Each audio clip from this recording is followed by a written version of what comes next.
Welcome to Student Connections, where students connect with their community.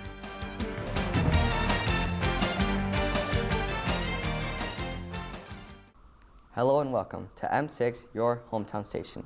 I'm Logan Wright, and today I am here with former teacher at Washington Elementary and current principal at Marysville Middle School, Mr. J. Schultz. Thank you for coming in, Mr. Schultz. Thanks for having me. So I understand that this is your second year as principal at Marysville Middle School. Yes. And what is it like going from a fifth grade teacher to a principal? It's quite a jump, especially to a middle school principal. I love teaching. I was in the classroom for 18 years, loved every minute of it. I taught second grade, fourth, and fifth. And I was just ready for something different, and the middle school principal opened up. But it opened my eyes to how many more responsibilities and things that you have as a principal compared to a teacher. Sounds like it was a big transition. What do you believe? Do you believe you were prepared for the switch? Not at all. I had my, according to the state and stuff, I take my classes, and I had my certificate, and it's like any other job. I mean, you think you're ready, and then a lot of times there's a lot of on-the-job training, and you learn as you go. And I was ready for some things, but there's some things I wasn't ready for, I wasn't expecting. And like I said, the amount of hours and the amount of time and non-stop going is just, it's great. Every day is different, but it is different. Sounds like it's a lot of hard work you put into your job every day. I try. That's what the gray hairs are. What do you believe is the best part of your job? The best part of the job is people.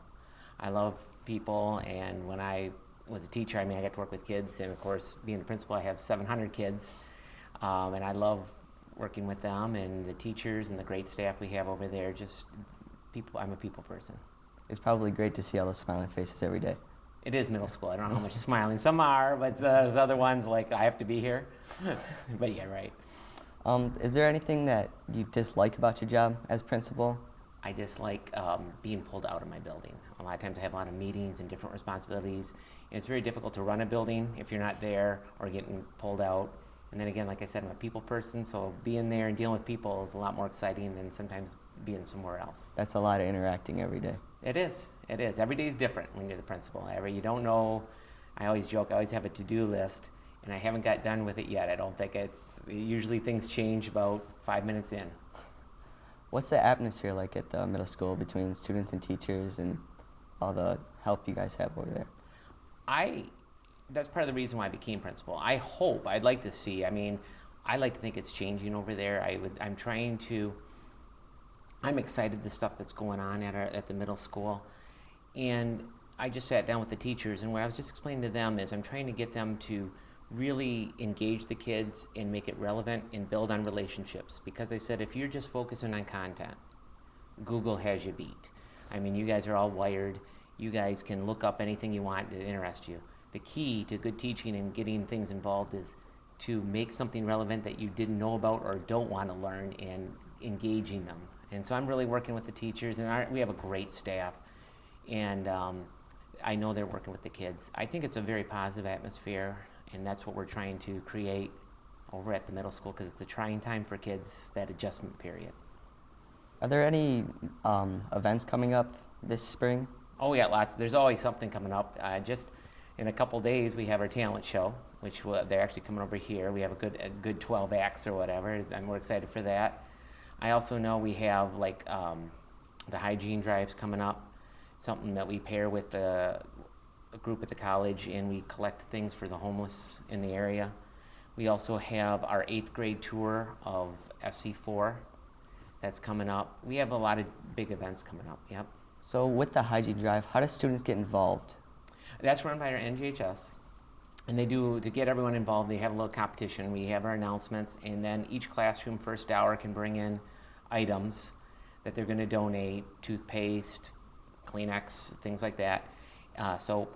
And whatever classroom has the most, they usually get some kind of prize, and we give tallies and things like that. That's what we do over there, just to get them involved and let them know that we're doing this for the community. It's bigger than them. Sounds like you guys have a lot of fun helping out the community. We try. That's what at our St. Baldrick's we just had, which I know you guys came and filmed some of it, and it warms your heart. Like, we raised over $11,000 to help cure cancer over there. We had 30 or 40 kids get their heads shaved, and it was just a wonderful event, and that's part of the atmosphere we're trying to create there, is helping the community. That's great. So the sixth graders have an event coming up called Science Alive. What exactly is that? That's a great question. I'm trying to challenge our teachers, encourage teachers to make things exciting. And one of the things that they found, they came to me and said, hey, there's this program where they'll bring in live animals. I said, let's do it. And so they're going to be bringing in like a boa constrictor or a python, something like that. They have a kangaroo. I can't wait to see that. I've never seen a live kangaroo. They bring in different animals, which ties into the curriculum that they're learning about, and they get hands-on and get to see those animals. And I'm really excited to see how this goes. That sounds like a great way for the students to interact with different animals and learn the material. Yeah, and animals that you normally, have you ever seen a kangaroo? No. No, I mean, except like on YouTube or whatever. I've not seen live where you could pet it or anything like that, so I'm excited too. There's also a community resource fair in St. Clair. Can you give us a brief description of this? The Community Resource Fair is what, that's the name I couldn't think of just a few seconds ago. That's why we do the hygiene drive too. The Community Resource Fair, the NGHS partners up with them, and that's where they give resources to the community to help the homeless, help those in need.